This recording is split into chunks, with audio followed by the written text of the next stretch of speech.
L'audioguide des œuvres d'art publiques.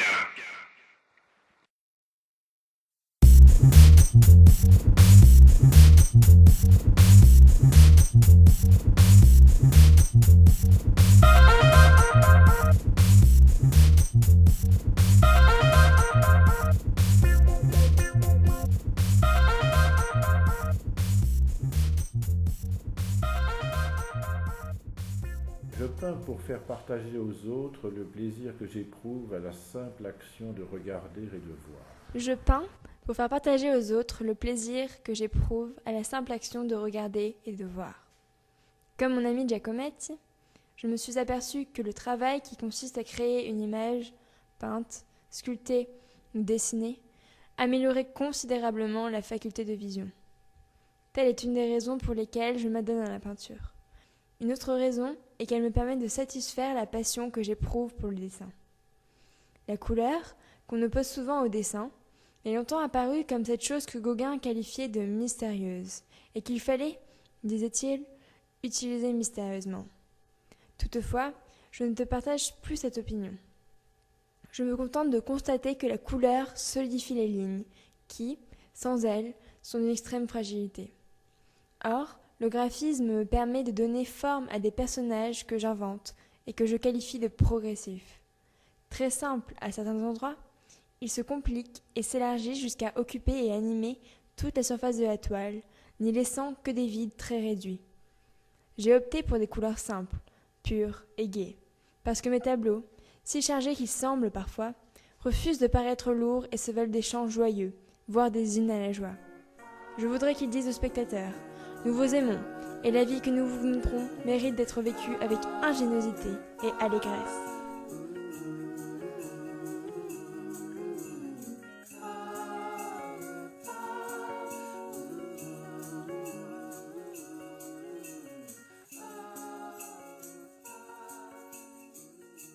Les avions du Thaïlandieland.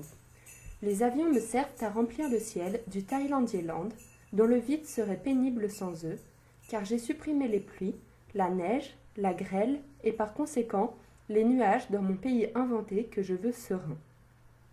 J'ai fondé des compagnies d'aviation et des usines qui fabriquent des appareils très variés, mais presque toujours à hélice.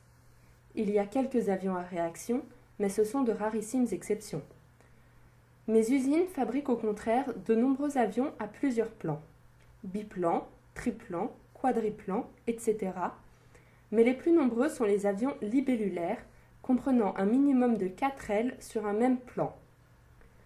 Ces avions peuvent avoir une carlingue extrêmement allongée et pour la porter, de nombreux couples d'ailes. La carlingue de certaines de mes machines volantes est molle et peut faire le tour de l'image. Les hélices sont représentées par un cercle autour du nez de l'avion. Elles peuvent se multiplier, se séparer du nez et, se transformant dans l'air, devenir le pilote qui finit par tomber sur son siège devant le manche à balai. Mes pilotes ont souvent de très grosses têtes, à l'intérieur desquelles on voit ce dont ils rêvent ou à quoi ils pensent. De sorte qu'un très grand nombre de mes tableaux sont donnés pour l'image des pensées ou des songes d'un aviateur. Ceux-ci rêvent parfois du ciel, mais le plus souvent de paysages de la terre où vivent les rampants et règne la perspective classique, que partout ailleurs je condamne, de sorte qu'il n'y a dans le Thaïlandieland d'aujourd'hui de sol ni de ligne d'horizon nulle part, excepté dans la tête des aviateurs. Les passagers sur l'aile sont possibles au Thaïlandieland grâce aux capacités multiples, variées et simultanées de l'atmosphère. Celle-ci peut être dense pour porter solidement les ailes des avions, et au contraire et en même temps légère, diffuse, pour n'offrir aucune résistance à la présence des passagers installés sur les ailes, qui prennent des bains de soleil, dansent ou dorment, sans être gênés le moins du monde par l'obstacle de l'air. Mes avions sont souvent anthropomorphes.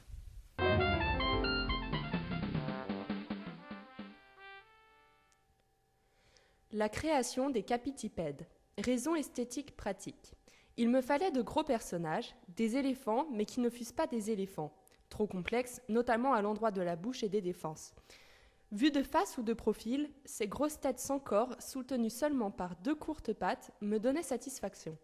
Elles me fournissaient un espace carré ou circulaire, non morcelé et homogène. Au début, je me contentais de les nommer les grosses têtes. Mais assez vite me vint et me séduisit le néologisme capitipède, nom dont je me complaisais à indiquer l'épistémologie latine, de capet capitis, tête, et pes pedis, pied. Tout d'abord, je m'inquiétais un peu. Le mot ne faisait-il pas comique ? Puis il me sembla et se confirma que ce caractère comique, précisément, participait de sa vertu, de son efficacité. Cela contribuait à donner au Thailander Land, peint ou dessiné, voire sculpté ou architecturé, un ton de gaieté que n'avait peut-être pas autant le Thailander Land écrit.